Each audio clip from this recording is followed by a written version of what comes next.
Hi, welcome to episode 23 of Pink's Picks, recommendations from a retired English teacher.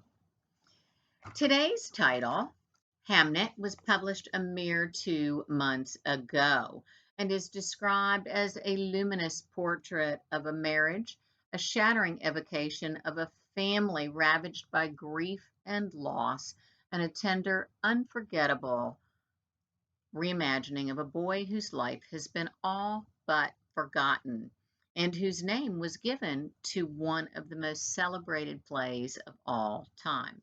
The subtitle is A Novel of the Plague. In her author's notes, Maggie O'Farrell writes, "It is not known why Hamnet Shakespeare died. His burial is listed, but not his cause of death. The Black Plague, or pestilence, of the late 16th century is not mentioned once by Shakespeare in any of his poems or plays." O'Farrell says that she has always wondered about this absence and its possible significance. She says that this novel is a result of her idle speculation. To me, O'Farrell's premise is mesmerizing and her writing is magical. She begins in the late summer of 1596 when 11-year-old Hamnet is searching in vain for someone, anyone, to help his sister Judith, his twin, who has suddenly fallen ill.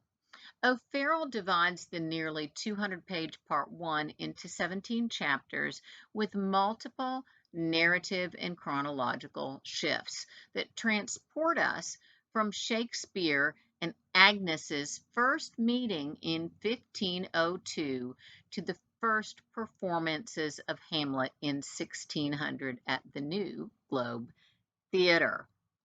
The last 100 pages, or Part 2, is one chapter, fragmented often with short paragraphs, clipped dialogue, and ellipses, effectively reflecting, I think, the vicissitudes of grief. I love this book.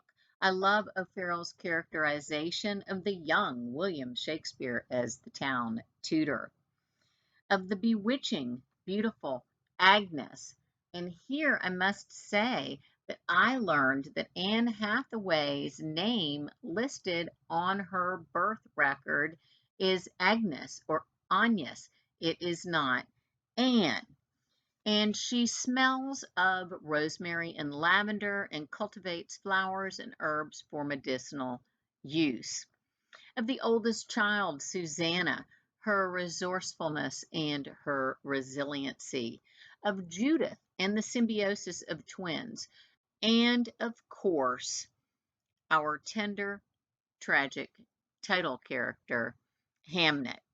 I love O'Farrell's sumptuous imagery, clever similes, metaphors, extended metaphors, personification, alliteration. I love her lush vocabulary, including some of my favorite words: feckless, insouciant, salubrious, sanguine, temerity, and vagaries. I love chapter 11, a story in itself devoted entirely to how the plague spread. Apropos, I think, in 2020.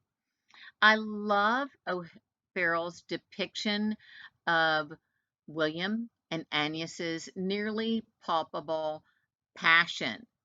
Her lyrical writing reminds me of Shakespeare's contemporary John Donne. One of my favorite scenes is when William and Agnes are first intimate in the Apple House. I give this ingenious book an A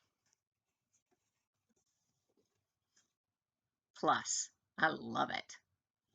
Next time, I will be talking about the nearly 100-year-old Lady Chatterley's Lover. Until then, be safe, stay healthy, and do your homework.